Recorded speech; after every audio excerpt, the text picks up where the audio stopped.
Hi everybody, Kelly Porath from Blue Rose Interiors here, and this is your 2-minute design. Christina wrote in and she wanted to know how you make an open concept plan unified and cohesive. This is a really excellent question and probably applicable to so many of you right now. The first way you're going to do this, Christina, is to really define your zones. Typically the open concept plan has about 3 zones. Family room, dining room, kitchen are usually the thing. Whatever or however you decide to use these spaces, just be very deliberate with them so that it's very clear the function and purpose of that space.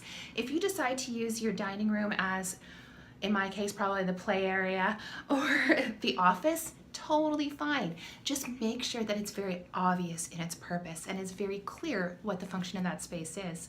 The second major way to do this is to apply the same paint treatment across all 3 zones. Paint is typically the largest application that we use in a space that makes the biggest impact. So it immediately tells the story that these 3 spaces belong together.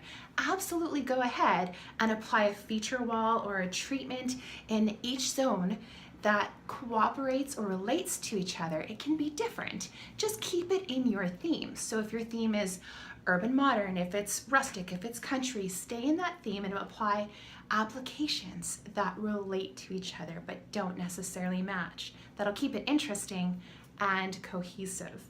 The last way to do this is with your finishes and your accessories. So if you're installing lighting, make sure that you install lighting that goes well together. Again, it doesn't have to be identical, but if brushed nickel is your finish, make all 3 or however many of those fixtures brushed nickel and styles that can reasonably go together.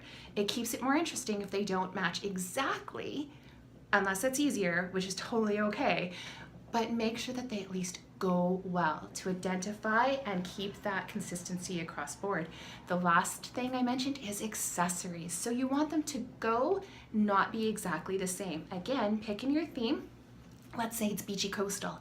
You're not going to put the same seashell in all 3 of those zones, but you are going to use elements of your theme consistently across so that people feel that it is unified and can see that repetition in the zones enough that they identify it as a theme. Your colors in your theme are a huge part of this. Repeat them throughout the 3 zones. If you have blue in one zone, make sure there's blue in the other zone so that, again, further enhances that cohesion. Don't forget about pattern, texture, and layering, and you are going to have a beautifully diversified yet cohesive open concept plan. I'm Kelly Porath, and that was your almost 3-minute design.